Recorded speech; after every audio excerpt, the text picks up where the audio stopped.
Where is the metronome? There it is, hidden away. That was weird. Right. 3, 2, 1.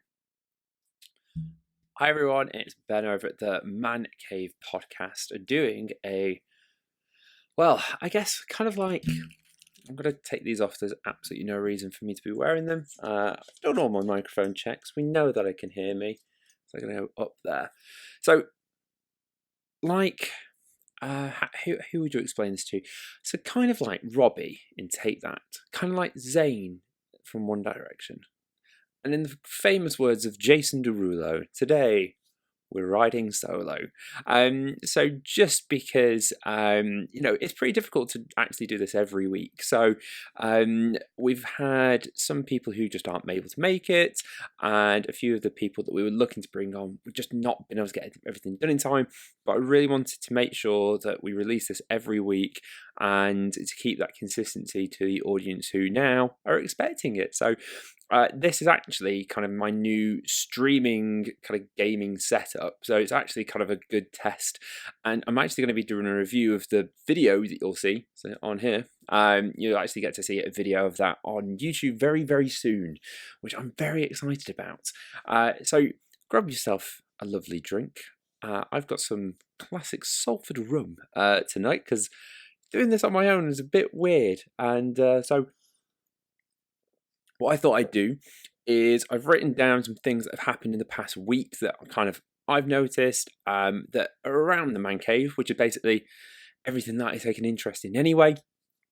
So first off, what we'll start off with is an update on the pod, where we're up to with the YouTube channel. So major milestone this week, we hit 50 subscribers, which is amazing. When I kind of started this, I really genuinely didn't expect to see as many people kind of get behind it. And it's actually just like the most humbling thing I've done in a long, long time. So, this is a completely original, not backed or sponsored or anything. This is purely just set up from an idea in the summer. So thank you for anyone who's subscribed, told friends or anything. Let's keep it up.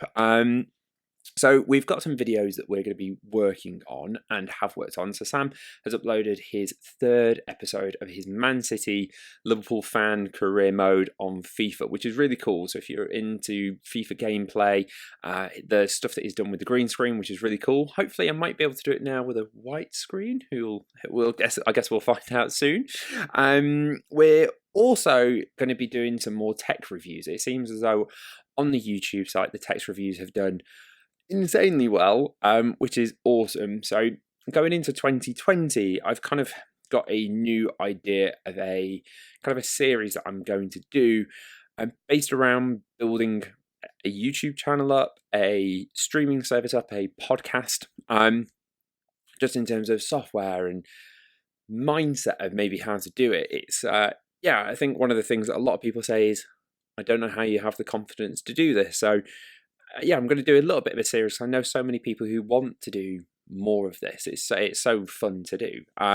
So that's going to be kind of starting in 2020. So let me know if you think that is a good idea. We're also wanting to do more collaborations. I think now we've got a little bit of a flow, more of a easier setup. It's a lot quicker. It doesn't take us 2 hours to set these podcasts up now. It takes 5 minutes. So if you are out there, if you listen, if you're into videography, photography, gaming, music, or just anything to do with the podcast itself, or just one of our mates that wants to get involved, hit us up on Instagram. We're on Twitter, but Instagram seems to have kicked it out a little bit more, which is cool. Or you can comment on YouTube and we'll get in touch that way, which is pretty cool. But on YouTube, all the links are in the description. We literally just put them in every video, so you can find us on everything. So go ahead and do that. I think you can even find it in the podcast notes. I think that's what professional podcasters call them, podcast notes. And this week, we have also got this review. So this actually is going to be part of a review that I'm doing, part of a new setup. So check that out. Hopefully I might have that done maybe next week. It's a busy week coming up, so might have that done. But anyway, let's talk about a few things that have come up this week. Now, if you've seen some of this in the news, if you've seen it live. So kind of going to go through the key part of the Mancave podcast. So we're going to talk with sports, because it's been quite a big week for sports. So we're going to talk about that. We're also going to talk a bit motorsport, which is a slightly diverse version of sport. Some news on movies, because there are some big movies coming out soon.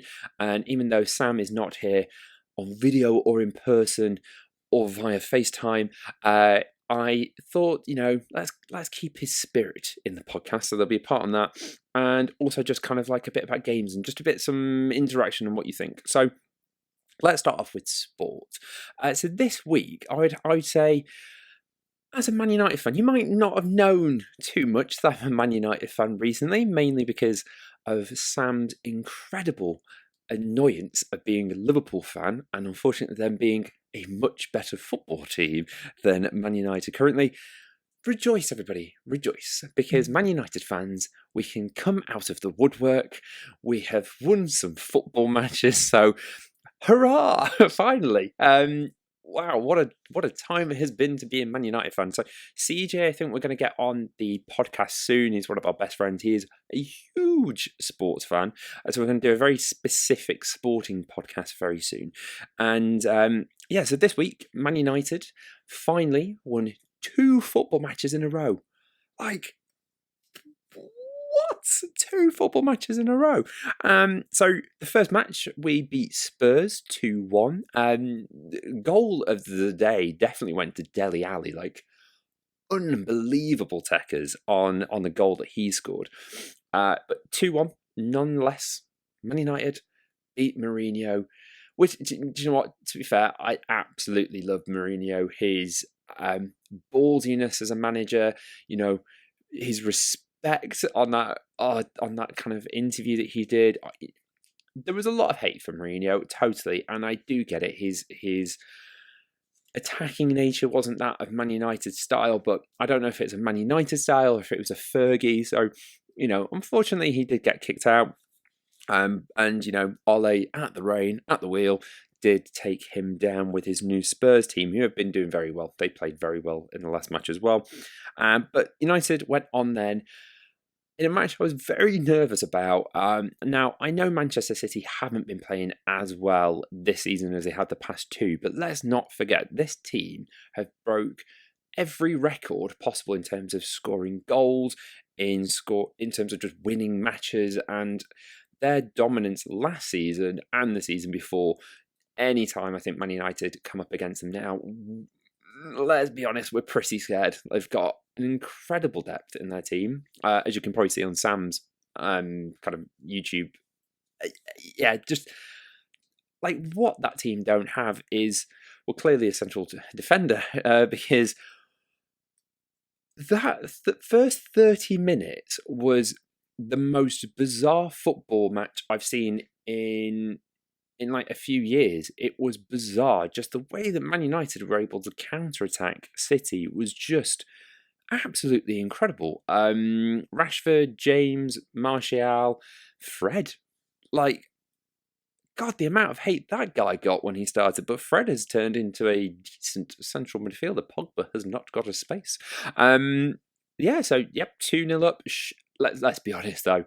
Should have been 4. If you watch the match, like, United should have been 4-0 up at half time.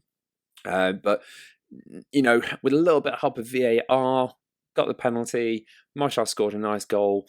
And so 2-0 up at half time. City did what City do best and came back and just attacked, held the ball, and scored from a corner. Not fancy play, but just big corner, central defender, got the goal. United have been horrific at keeping a clean sheet. I can't remember the last time he actually kept one. So United beat City 2-1.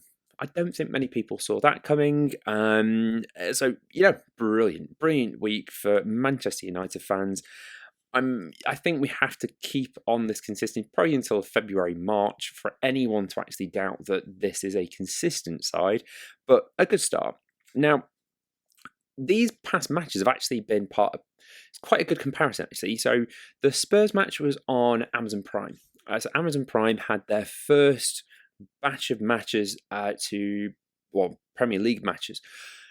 What do you guys think? Did you watch it? Did you steal a friend's Amazon Prime account? Now, we actually share one as a family, which is quite handy because, your credit card details are saved on that. So if you're doing it with friends and you just noticed on your Monzo or whatever it is that 50 quid's just come out of your account, you'll be like, what have I been buying? But be very careful with sharing your Amazon password around because there's a lot more data than that in your Netflix.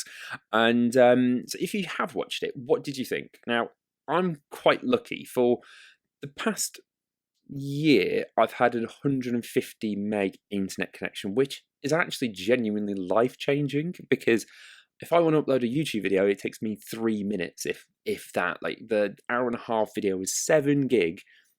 3 minutes later, it was uploaded. Sam takes an entire day, and that was my old internet connection. So, are we in a place where streaming football matches live can be a thing? Or are we still in the bracket of the good old Sky? So I've also got Sky Q.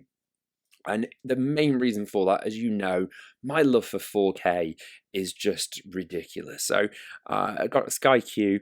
And for me, I just think the quality isn't there still with streaming live. If you can get it to that 4K level, brilliant. But Amazon...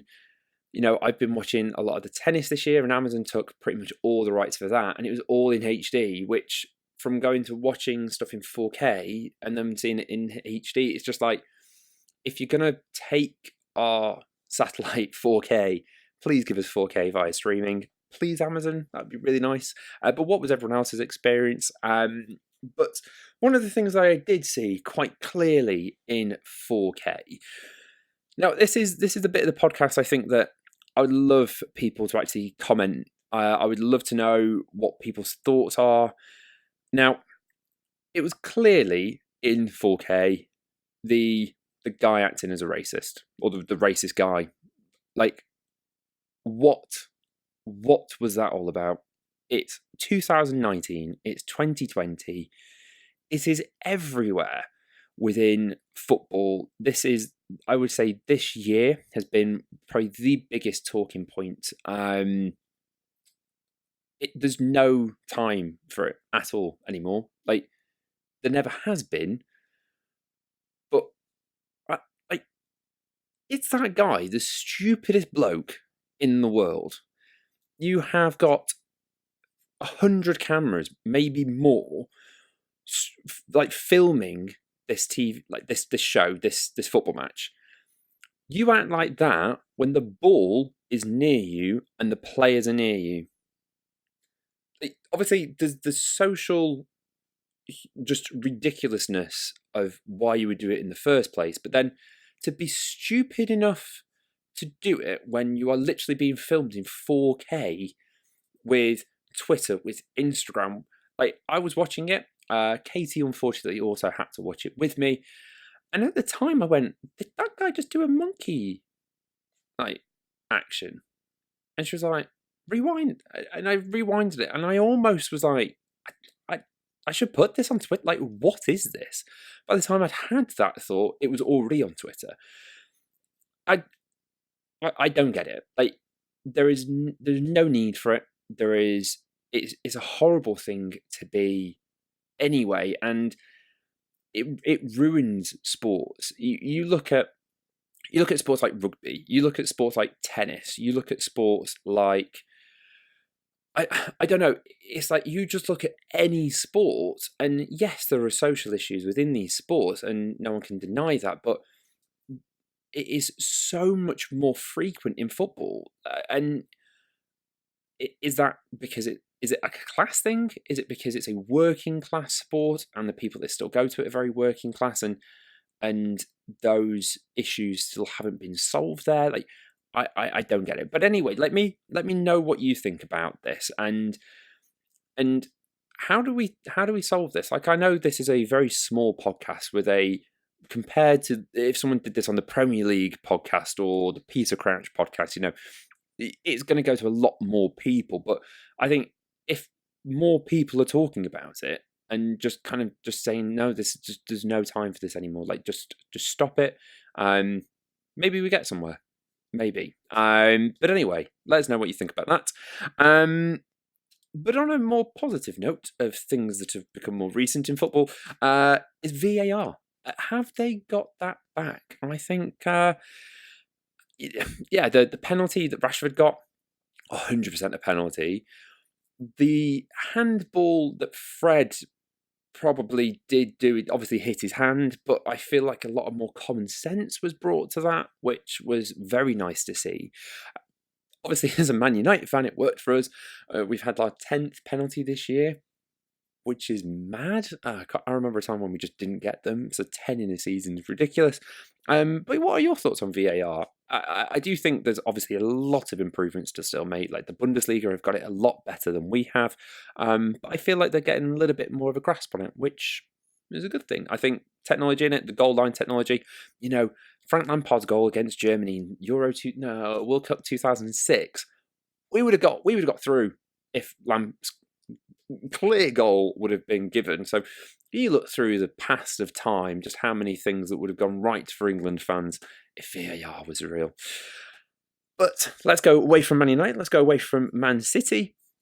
Let's turn our attention to Liverpool, who clearly are the top dogs in the country at the moment and even in Europe. Sam is salivating the fact that I'm talking about Liverpool in such light. It's physically making me sick to do it, but for the pod, I will do it. But have they won the league already? Strong statements made on the podcast today. No, they've not. But if they mess this up, the ammunition that we're going to have as Man United fans, as City fans, as Arsenal fans, as Spurs fans, as Everton fans, as always basically every fan in the bloody country is going to have so much ammunition. If they mess this up, they are 8 points ahead of Leicester, which, who thought Leicester was going to do this again? Jamie Vardy has scored 8 games in a row, and they've won 8 games in a row. They've turned from that counter-attacking team that Ranieri had into just a decent football team. Some of the signings they've had, whoever's the director of football at Leicester, get them at Man United. Get that Ed Woodward out because he's useless.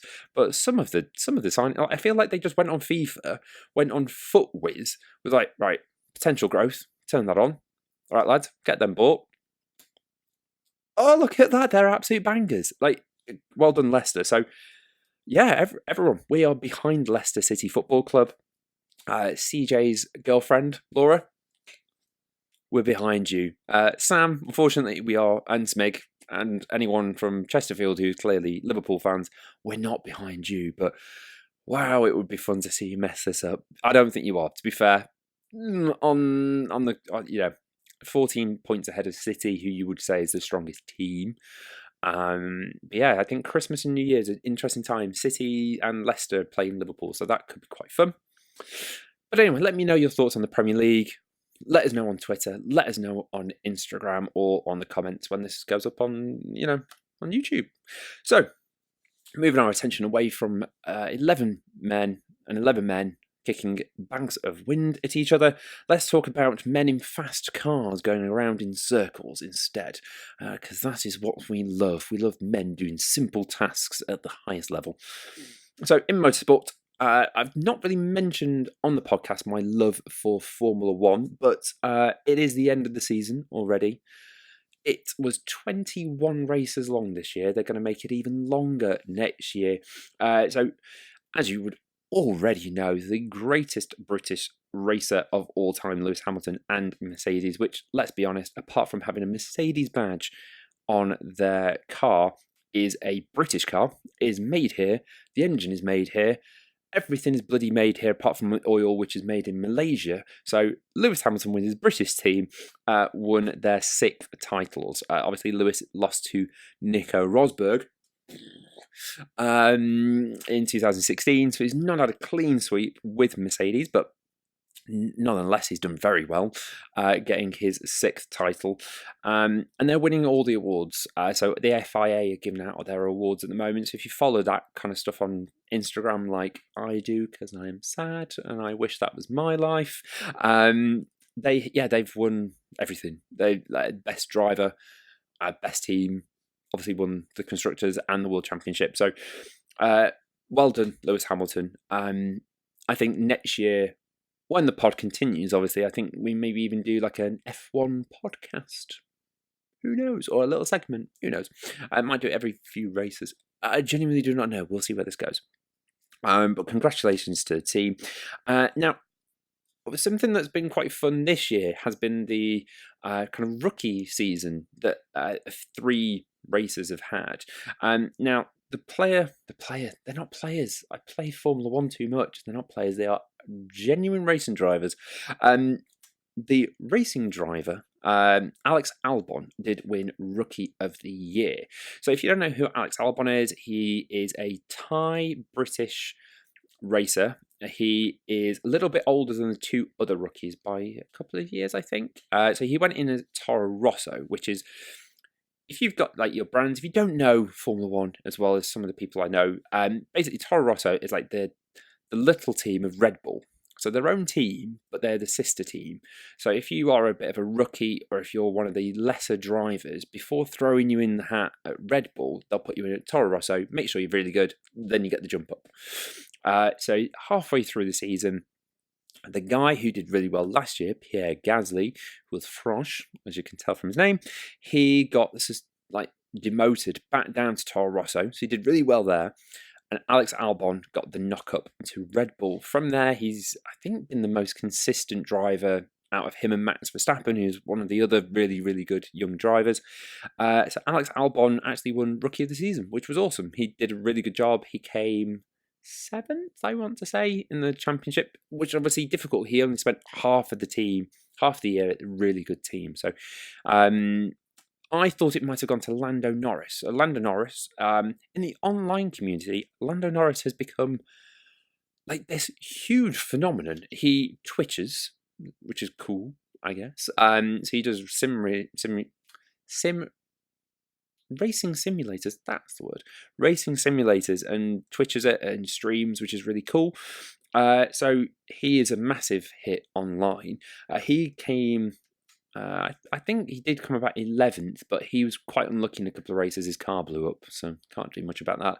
I thought it might have gone to Lando, but he became a legend in his own right this season. So keep it up, Lando. We are big fans over here at the Mancave Podcast of your work. Maybe one day we might. I don't know. And the last Rookie of the Year was a guy called George Russell. Now, George Russell actually won the F2 Championship the year before. So he technically, going into this, should have been kind of the highest up, I guess. No, he was at Williams. Williams, unfortunately, from the grace of God of winning championships, they're just awful. If you see a Williams now that's not at the back of the grid, something's gone wrong with the other cars. I don't get it. They have the most powerful engine, and I don't know if it's a money thing, but their car just doesn't go anywhere. It's crazy. So unfortunately, George, because he's part of the Mercedes team, so Mercedes have got 3 teams. So they've got, obviously, Mercedes. They also have Racing Point. It used to be called Force India until the Indian bloke who ran the company went completely bust, and they had to change the name, and the posh Canadian guy came in who launched Tommy Hilfiger on the stock market, and he's billionaire. He bought. It's very complicated. But anyway, and then you got Williams. So George Russell got thrown into Williams, and they had the slowest car. So he outqualified his teammate in every race. So he's clearly quick in the slowest car. So hopefully George gets a better shot. He's not going to do next year because he's in the same car. So, I guess when does he get his break? But anyway, if you've enjoyed that section of the podcast about Formula One, let me know, because I could talk about Formula One for hours and hours and hours. But I'm not today because I'm wary that I don't want to keep too much of your time. But the next section of the Mancave Podcast, movies. While I just have a drink while reminiscing about movies.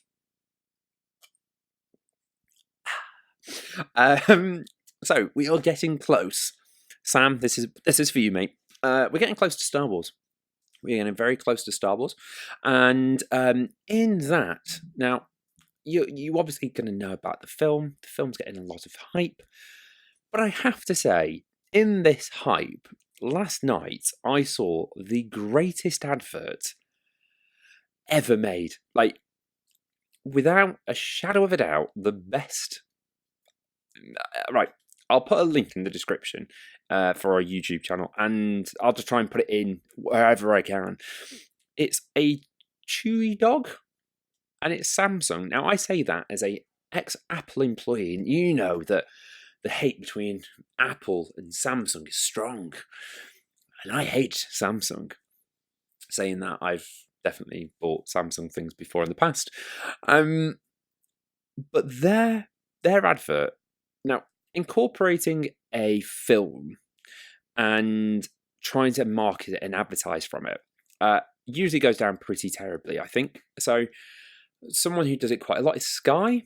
Sky usually have the rights to films, and they basically just put the characters in film and tell them that like their broadband is quick.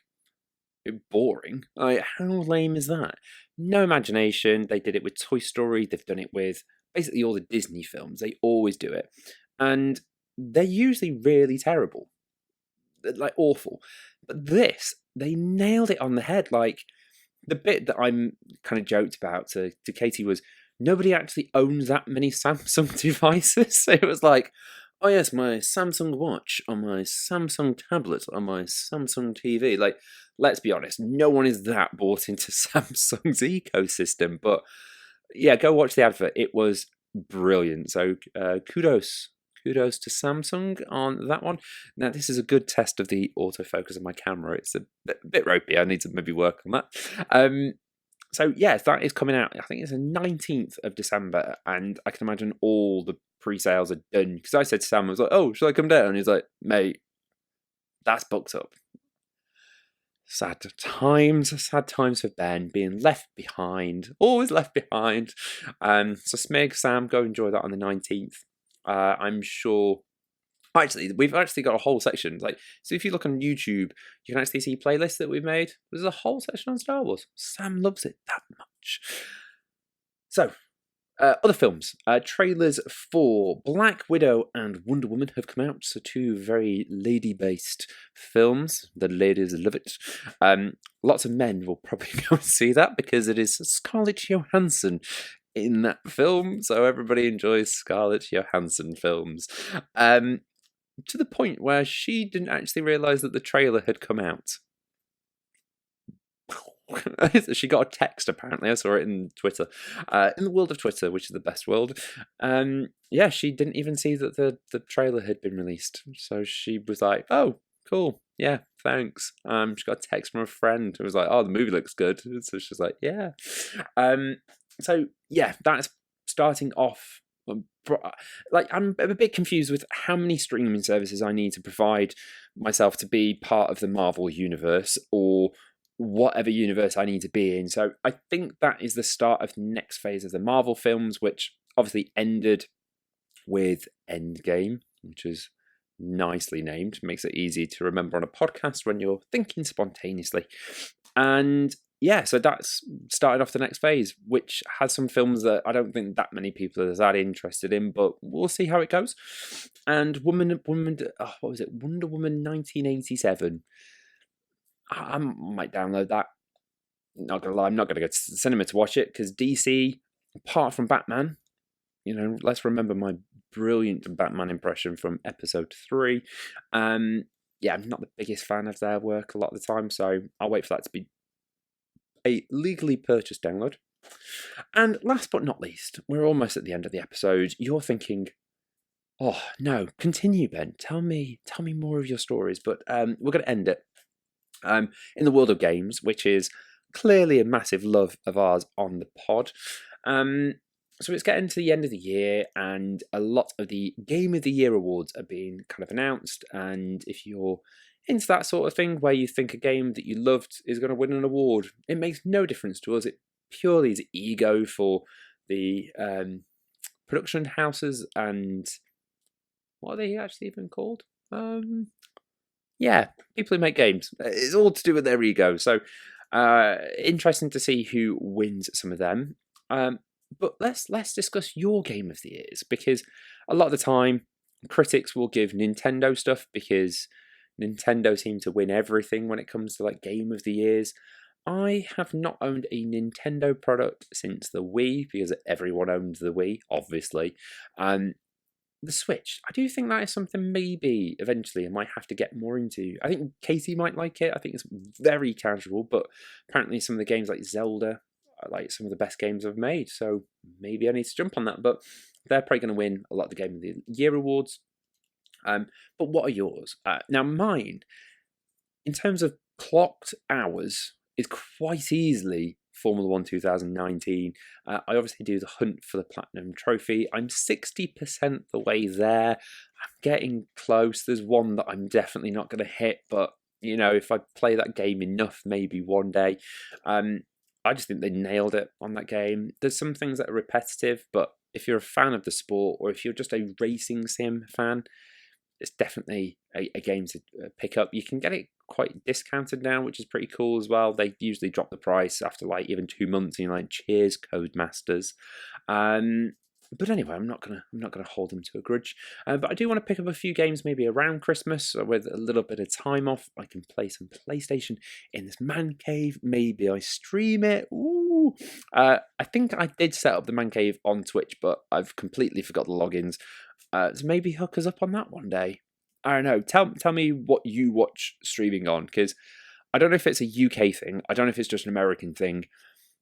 Let me know. Let me know if you'd actually be asked listening to me play games. I think we've tried it on the podcast. It's really difficult to have a conversation and play games well. Like, that's the one thing that gets me. So it might just be my lovely face, just really concentrating on a game. But send me some recommendations. Sam has had the new Star Wars game, which I think got a 9 out of 10. So that seems to be quite good. So I might pick up that if that comes out cheaply around Christmas. I'll wait until January, I think, because loads of games get discounted in January. So might be a good time. But yeah, let me know what you think. And let me know what you think of this riding solo podcast, because that is the end. I'm gonna end it there. We will hopefully either have CJ on, maybe even Guy, maybe Sam, maybe someone else. Who knows? I'm gonna hook some people up. Let's see how far we can get this Man Cave podcast going. As always, if you've listened to me all the way through, thank you so much. I really do appreciate everyone who listens. It has been a lot of fun to do so far. This has been a lot of fun as well. So yeah, follow us on Twitter, find us on Instagram. You know what to do. This is not your first rodeo. Do what you need to do. Tell people if you think they might like it. And with that bombshell, I've done this within pretty much half an hour, which I'm very happy with. We will see you on the next episode of the Mancave Podcast. And as always, you'll find us there. See you soon.